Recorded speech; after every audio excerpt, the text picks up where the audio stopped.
میرے کوٹلی کے نوجوانوں، بزرگوں، بچوں، میری بہنوں، پہلے تو اس شاندار استقبال کا میں آپ کا شکریہ ادا کرتا ہوں۔ اس کے بعد میں پھر سے، پہلے بھی میں کوٹلی میں آپ کے سامنے ایک بات کی تھی، میں آج پھر دہراتا ہوں۔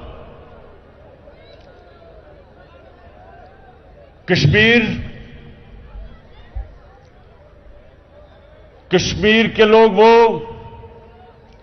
جو 150 سال سے اپنی آزادی کی جنگ لڑ رہے ہیں، پہلے ڈوگرا راج کے خلاف اور اس کے بعد 73 سالوں سے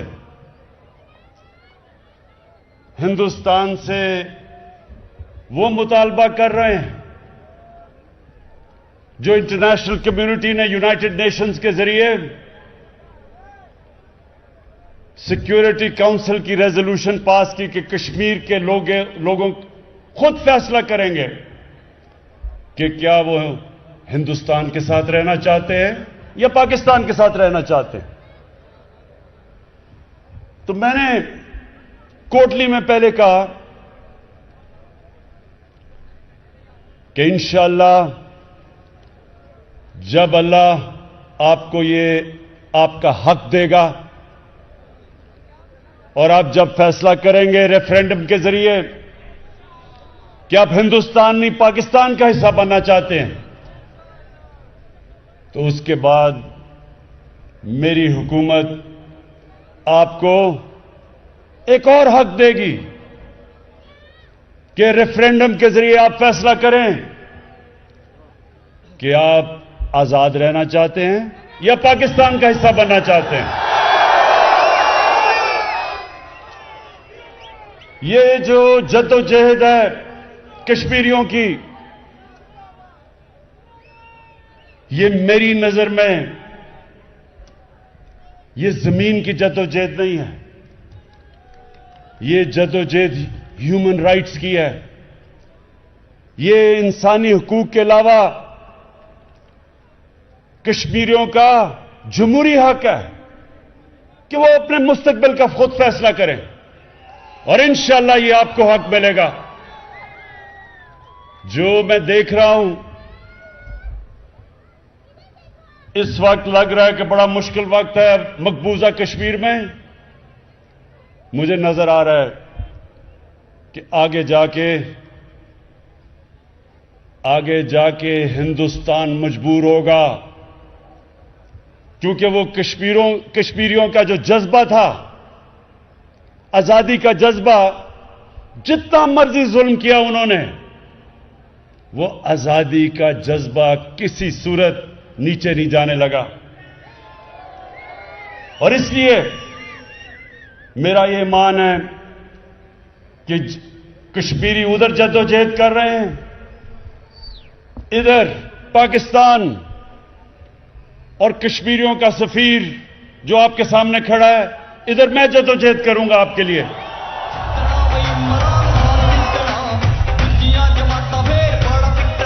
ہر فورم پہ انٹرنیشنل فورم پہ دنیا کے جب سربراہ ملکوں کے سربراہ کو ملوں گا، ان کے سامنے، میڈیا کے سامنے، انٹرنیشنل میڈیا کے سامنے کشمیر کا کیس پیش کرتا رہوں گا۔ اچھا، اب آپ کے پاس یہ دو پرانی جماعتوں کے لوگ آ رہے ہیں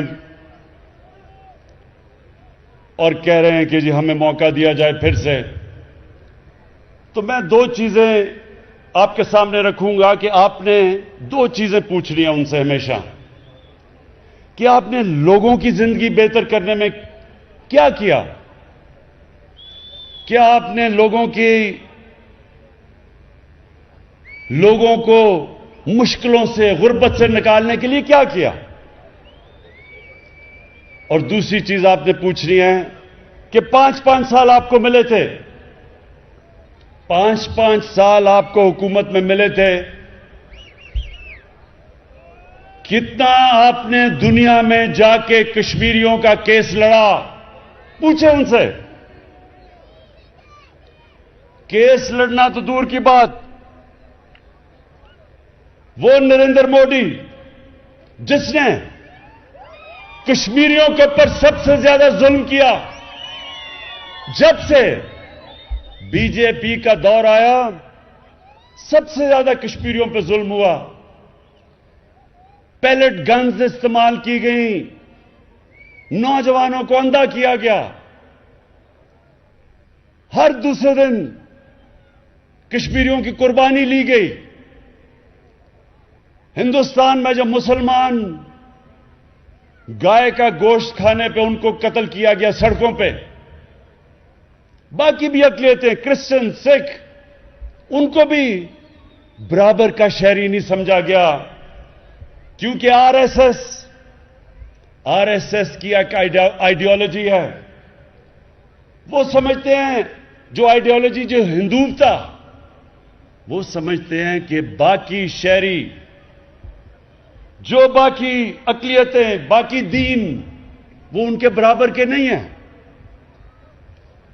इनकी जो आइडियोलॉजी, ये इन्होंने किससे ली? नाज़ी जर्मनी में 100 साल पहले इन्होंने उनसे ली, जबकि जर्मन समझते थे कि हम कोई खास नस्ल है और बाकी हमारे बराबर के लोग नहीं। ये वही आइडियोलॉजी है जो बाकी के लोगों को अपने बराबर नहीं समझती। तो मैं अब सवाल पूछता हूं कि कितनी दफा असद जरदारी या नवाज शरीफ ने आरएसएस का नाम लिया? कितनी दफा मजम्मत की जो मुसलमानों से हिंदुस्तान में हो रहा है? और कितनी दफा इन्होंने इंटरनेशनल फोरम पे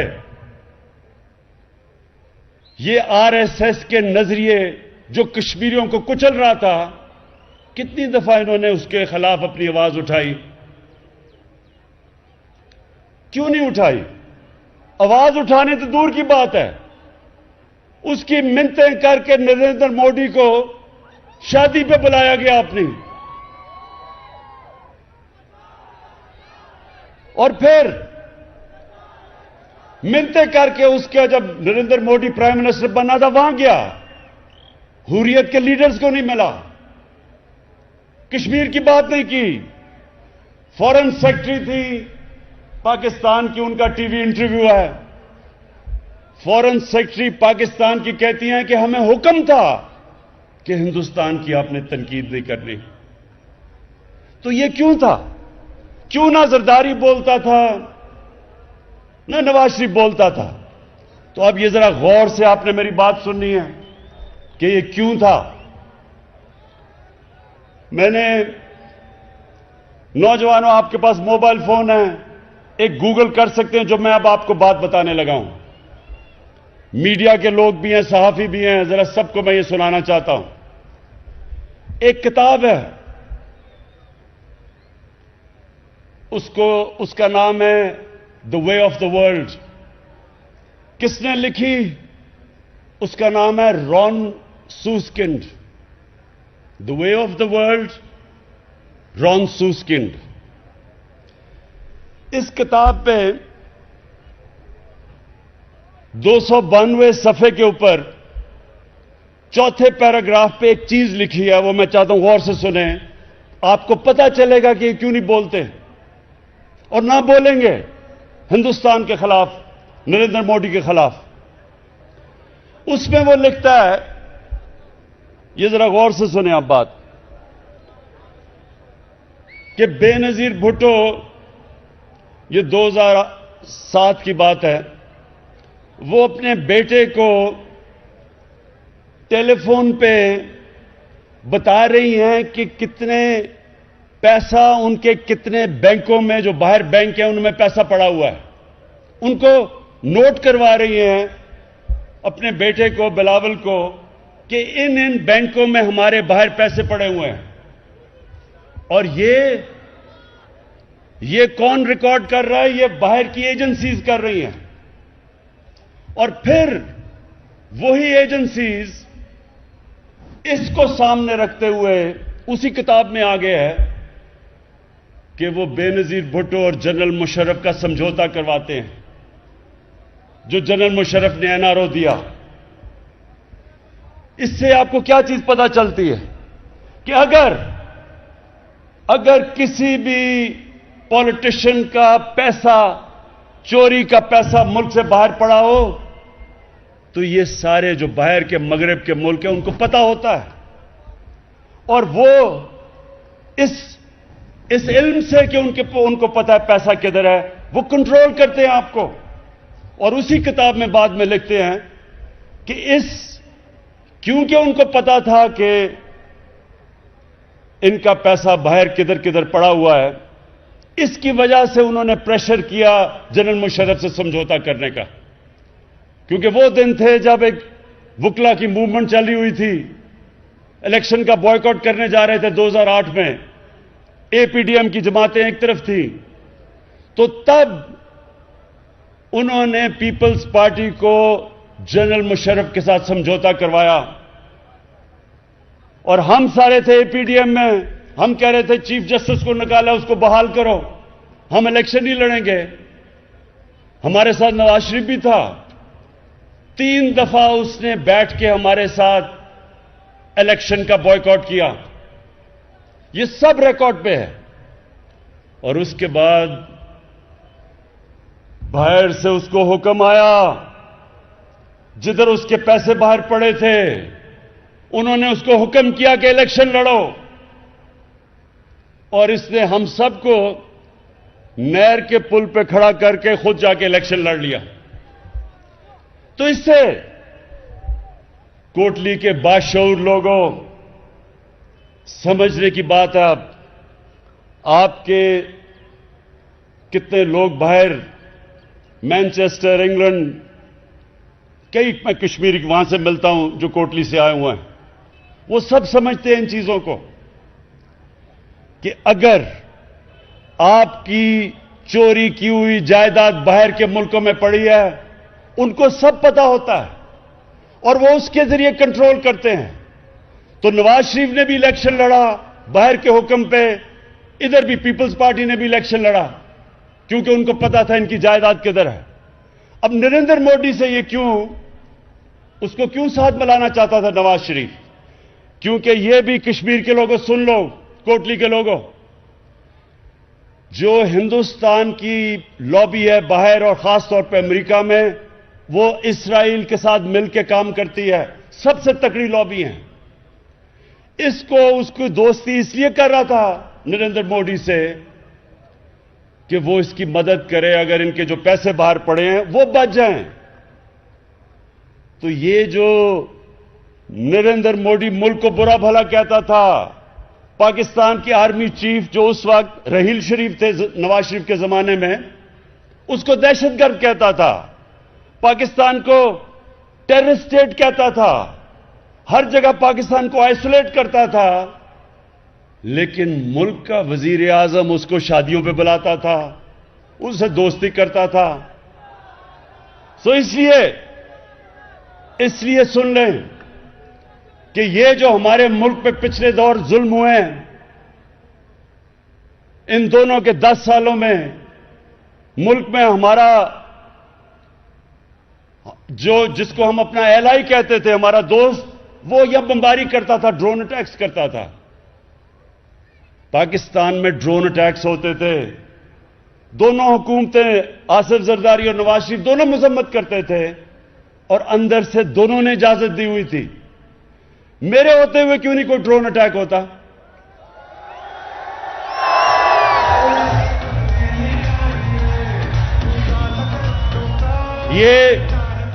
یہ کوٹلی کے لوگوں، یہ امریکہ کا قصور نہیں ہے، امریکہ کو برا بھلا نہیں کہنا چاہیے، ہمارے اپنے لوگوں نے اجازت دی ہوئی تھی اپنے لوگوں پہ بمباری کرنے کی، اور منافقت، پبلک میں مذمت، اور ان کو اجازت دے رہے ہیں۔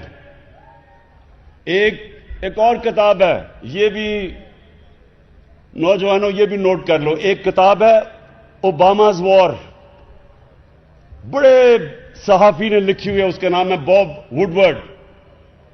उस किताब में क्या लिखा हुआ है कि जरदारी बात कर रहे हैं अमेरिकी जनरल से। वो अमेरिकी जनरल तासुर दे रहा है कि जनाब ड्रोन अटैक से आपके बेकसूर लोग भी मर जाते हैं। तो उस किताब के अंदर जरदारी का जवाब है कि कोलैटरल डैमेज से मुझे फर्क नहीं पड़ता। यानी कि कोलैटरल डैमेज का मतलब कि अगर आपकी बमबारी से हमारे बेकसूर औरतें, मर्द, बच्चे मर जाते हैं, मुझे नहीं फर्क पड़ता। ये उस किताब में लिखा हुआ है। ये क्यों है? क्योंकि इनकी वफादारी इस मुल्क से नहीं है, अपने पैसे से है जो बाहर पड़ा है। और इसलिए ये कश्मीर की बात ना करेंगे, ना करी है। अभी फलस्तीनियों पे जुल्म हुआ, इसराइल ने जुल्म किया, आपने देखा होगा टीवी पे, घर गिरा दिए उनके, बच्चे मर गए, पता नहीं कितने। क्या कभी जरदारी और नवाज शरीफ के मुंह से तनकीद सुनी है इसराइल की? एक स्टेटमेंट बताएं, सुनी है? जिस तरह कभी आरएसएस का ये नाम नहीं लेंगे, ये कभी तनकीद नहीं करेंगे, इसलिए कि जब आपका करप्शन का पैसा बाहर मुल्क में पड़ा हो, आप उस पैसे के गुलाम बन जाते हैं। आप कौम के मफादात के लिए नहीं खड़े हो सकते। और कोटली के लोगों, दूसरी चीज आपने ये पूछना है कि आपके होते हुए गुर्बत कम हुई कश्मीर में, आजाद कश्मीर में हुई कम? क्या आपने लोगों के, गरीब तबकों के लिए कुछ किया? मैं आज आपको कह रहा हूं कि हमारे 2 प्रोग्राम आ रहे हैं। एक है कामयाब पाकिस्तान और दूसरा है एहसास। पाकिस्तान की तारीख में सबसे ज्यादा पैसा खर्च किया जाएगा सिर्फ अपने गरीब, निचले, कमजोर तबकों को ऊपर उठाने के लिए। कामयाब पाकिस्तान में एक खानदान जो 40% नीचे खानदान है, उसको सूद के बगैर कर्जा, एक फर्द को, ताकि वो अपनी दुकान कर सके, अपनी जिम्मेदारी कर सके, उसको सूद के बगैर कर्जा। दूसरा, उस खानदान को हमारा नया पाकिस्तान हाउसिंग है, उसमें हम माइक्रो फाइनेंस के जरिए बिल्कुल सस्ते कर्जे देंगे ताकि वो अपना घर बना सकें। ये पहली दफा पाकिस्तान में होगा। तीसरी चीज कि वो एक घर के अंदर एक फर्द को टेक्निकल एजुकेशन देंगे ताकि वो अपनी कोई नौकरी और हुनर सीख सके। आजकल कंप्यूटर एज है, बड़े आसानी से इंफॉर्मेशन टेक्नोलॉजी के अंदर अगर ट्रेनिंग मिल जाए तो वो बड़े आसानी से पैसे कमा सकते हैं। और फिर हेल्थ कार्ड, हर निचले खानदान को हेल्थ कार्ड मिलेगा, 10 लाख रुपया किसी भी अस्पताल में जाके अगर कोई बीमार हो इलाज करवा सकता है। और फिर एहसास प्रोग्राम दिसंबर में शुरू हो रहा है। निचले 40% खानदानों के लिए जो महंगाई आई है दुनिया में, इस वक्त 40% खाने पीने की चीजें महंगी हुई हैं जब से ये कोरोना हुआ है। तो उसके लिए हम 40% नीचे खानदानों की खाने पीने की चीजें, घी, दाल, चीनी, आटा, इसके लिए डायरेक्ट सब्सिडी देंगे उनको ताकि इनको सबसे सस्ती खाने पीने की चीजें मिलें।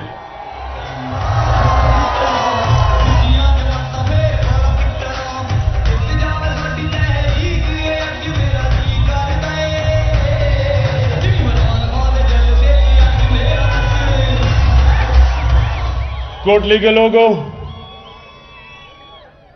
परसों आपने वोट अपनी देनी है। ये समझे कि इस वोट से आपने अपना मुस्तकबिल बदलना है। क्योंकि सिर्फ यही नहीं कि मैंने जो 2 चीजें आपको बताई कि एक तो सारे कश्मीरियों का इस वक्त जो मकबूजा कश्मीर में जिस तरह दिलेरी से जद्दोजहद कर रहे हैं हमारे नौजवान। एक तो हमारा सारा दिल उनके साथ है, दुआएं उनके साथ हैं, और केस इंशाल्लाह मैं उनका लड़ूंगा। लेकिन दूसरी कि हमने अपने मुल्क में लोगों को गुर्बत से निकालना है, जिस तरह चाइना ने अपने मुल्क में लोगों को गुर्बत से निकाला पिछले 30 साल में।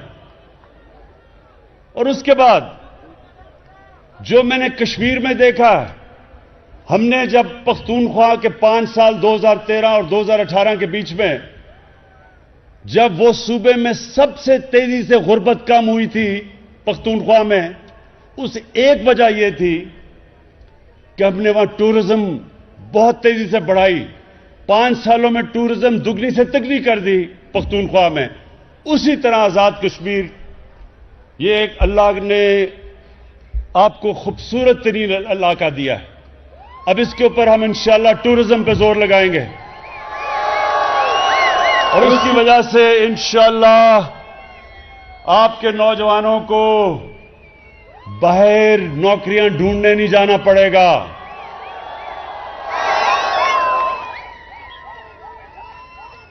और ये फिर अभी मैं देख रहा हूं कि नून लीग, जिस तरह भी अली अमीन ने कहा कि अभी से शुरू हो गए हैं कहना कि जी इलेक्शन में धांधली होगी। ये वैसे कमाल धांधली होगी, अंपायर आपके, गवर्नमेंट आपकी, इलेक्शन कमीशन आपकी, अमला नीचे सारा आपका, केयरटेकर गवर्नमेंट भी नहीं, अपनी गवर्नमेंट बैठी हुई है नून लीग की, और धांधली तहरीक इंसाफ करेगी। यह भी एक अजीब मोर्चा होगा कि सब कुछ उनका और धांधली हम करेंगे। इंशाअल्लाह 25 तारीख को एक बहुत बड़ी तब्दीली आएगी आजाद कश्मीर में, और उस तब्दीली के बाद फिर मैं कोटली में आके आपसे मुलाकात करूंगा। पाकिस्तान जिंदाबाद, कश्मीर जिंदाबाद।